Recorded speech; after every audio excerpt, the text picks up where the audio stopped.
맑은 영혼의 산책 채널에서 띄워드리는 숨결이 되는 양식 함께하는 시간입니다. 오늘은 2020년 10월 7일 묵주기도의 복되신 동정 마리아 기념일입니다. 오늘 이 기념일은 16세기 중반 오스만 제국의 영토 확장을 위한 유럽 침공 때에 1571년 10월 7일 그리스도교 연합군이 그리스 레판토 해전에서 이슬람 제국을 패퇴하고 전투의 대승을 거뒀던 것을 기억하면서 그 승리의 원인을 묵주기도를 통해 성모님께 간절히 구했던 기도가 하느님께서 함께 하시며 이루어진 덕분이라 여겼던 데서 기원됩니다.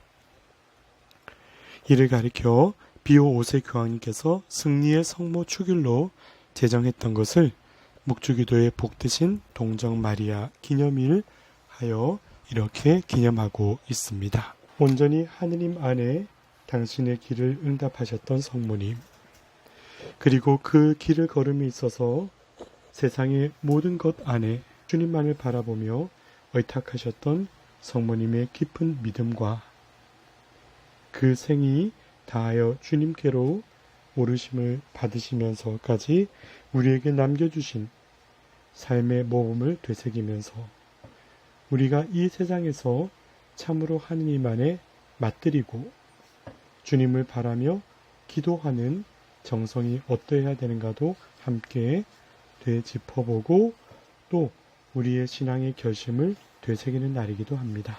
오늘 갈라티아 2장 14절에 나는 그들이 복음의 진리에 따라 올바른 길을 걷지 않는 것을 보고 모든 사람 앞에서 말하였습니다 하고 바오로 사도가 복음을 선포하는 곳에 있어서 할례받은 자들을 두려워하며 몸을 사렸던 그 위선적인 모습을 보고 꾸짖는 내용이 담겨 있습니다.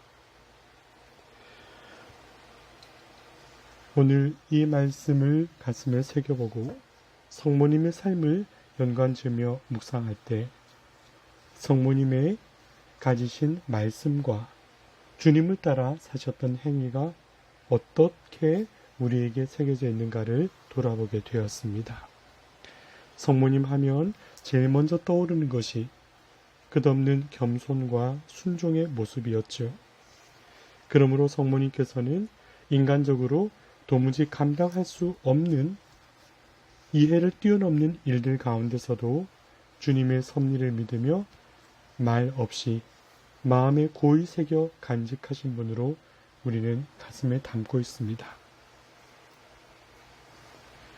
그러나 또한 성모님께서는 제자들 곁을 아우르면서 주님을 떠나보내고 난 뒤 허망하고 아파하는 그들을 어머니처럼 돌보시면서 영적인 위로와 주님과 함께 동행했던 기억을 꿋꿋한 확신으로 심어주셨을 것입니다. 그러기에 성모님에게서 발견하는 말씀의 길, 언제 침묵하며 언제 말해야 하는 것인가 하고 오늘 깊이 기도에 잠깁니다. 때로 침묵은 여러 가지 의미를 표함할 때가 있죠. 어려움 가운데에 인내를 담기도 하고 불합리한 폭력 가운데에 무언의 저항을 뜻하기도 하고 심지어는 바로 잡아야 할 것에 대하여 묵인하거나 심지어는 내가 개입해야 할 상황 속에서 상처를 피하여 회피하는 의미로도 작용할 수 있습니다. 그러기에 침묵은 말 없음이라 하더라도 하나의 소통의 수단이라 할 수 있겠죠. 그러면서 언어라는 것 또한 우리에게 그런 소통의 더 적극적인 수단으로 주어져 있는 듯합니다. 그러나 중요한 것은 이 언어의 사용이 참 쉽지 않다는 거예요.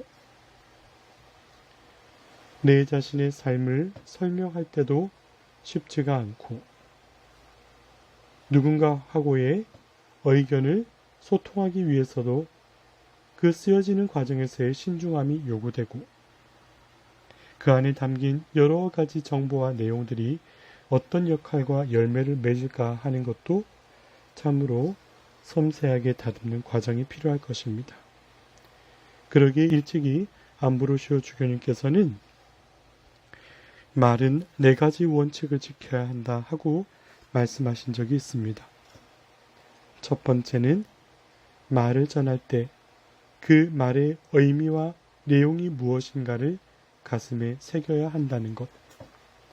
두 번째, 이 말이 꼭 필요한가 하는 것을 점검해야 한다는 것. 그리고 이 말이 받아들이는 이를 포함한 모든 환경 속에 적절한 때인가를 분별해야 한다는 것. 그리고 네 번째는 그 말을 전할 때 표현의 적절성을 유의해야 한다는 것이지요. 이 모든 것에 지향하는 바는 말은 발설되는 그 순간부터 어떤 의미에서건 열매를 맺기에 그러할 것입니다.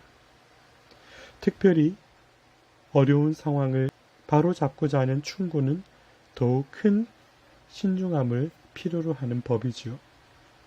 그 안에는 서로 간의 관계가 작용하기도 하고 그것을 좋은 몫으로 이끌어야 할 책임감의 무게도 전해지고 그리고 실제로도 그것이 단지 보여지는 잠시적인 결과가 아니라 하느님 안에서 좋은 열매를 맺도록 하는 기도와 연결이 되어야 하기 때문에 그러합니다.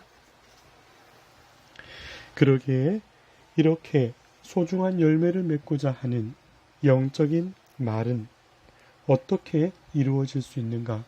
그것이 오늘 담고자 하는 묵상의 골자입니다. 곧 내가 좋은 열매를 맺는 말을 하는 것은 하느님 안에서 가까운 영혼의 묵상이 마음속에 늘 일상적인 기준으로 자리 잡을 때 그러하겠지요. 매일 주님의 말씀을 가까이 하고 어떻게 주님은 다가서셨고 표현하셨을까?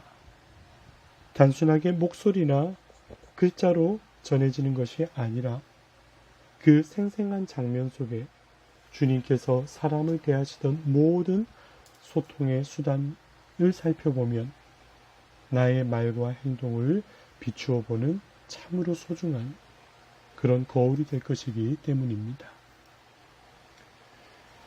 이처럼 일상의 시간 속에 주님께서 걸으셨던 길과 그 안에 쓰였던 말과 행위를 가슴에 새겨보면 복음적 식별과 교회적 가르침 속에 내 마음이 담기는 만큼 그에 걸맞은 사랑이 내면화될 것입니다. 그러기에 이 말씀 안에 하느님께로 향하는 길 그리고 함께하는 이들이 더 좋은 모습으로 서로가 나아가기를 바라는 깊은 사랑이 그 안에 기초를 두고 있을 때 나의 말은 공허한 울림으로 사라지는 것이 아니라 분명 이 땅 한가운데 나의 기도와 함께 의미 있는 열매를 맺게 될 것입니다. 오늘 루카복음 11장 2절에 기도의 방법을 묻는 제자들에게 주님께서는 너희는 기도할 때 이렇게 하여라 하시며 당신의 기도, 주님의 기도를 가르쳐 주시지요.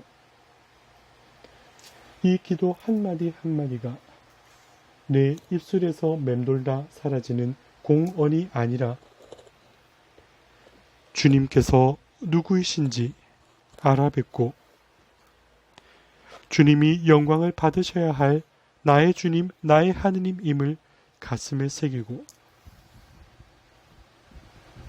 주님의 뜻이 이루어질 수 있기를 내가 협력하는 당신의 자녀로서 합당하게 살아가기를 청하는 하늘을 향한 바람이 깃들어야 할 것이고 그 바람을 가슴에 품으며 오늘 나에게 주어진 작은 것 하나에 감사하고 의미를 부여하며 주님께서 나를 자비롭게 품어주실 것에 대한 믿음으로 서로에 대한 존재를 새롭게 바라보고 용서의 마음을 청하느니 모든 것이 하나님께 맞닿기에 우리 삶에 다가오는 헛갈림과 갈림길 가운데서 주님께 맞들이는 삶에 새겨진 모습들을 행동으로 옮겨가는 것, 그리고 혹여 넘어졌다 하더라도 다시금 주님을 찾고 손길을 내밀 수 있는 겸손한 마음으로 발걸음을 내딛는 것. 이렇게 내 삶이 옮아가는 곳에서 내가 비추어지는 삶의 모습들이 세상을 향하여 나를 바라보는 이들에게 때로는 무언으로, 때로는 음성으로 전하는 하느님 사랑의 증언이 될 것입니다. 우리 각자의 삶 속에 그 기도가 행위가 되고 그 행동 자체가 내가 전하는 가장 소중한 언어로 하느님의 숨결을 담아낼 수 있기를 청하는 마음 담아 함께 동행하였으면 좋겠습니다. 맑은 영혼의 산책 채널에서 띄워드리는 숨결이 되는 양식이 주님께서 주신 소중한 사랑을 아름다운 모습으로 선포하는 데 쓰여질 수 있는 밑거름이 되기를 청하며 전해드립니다.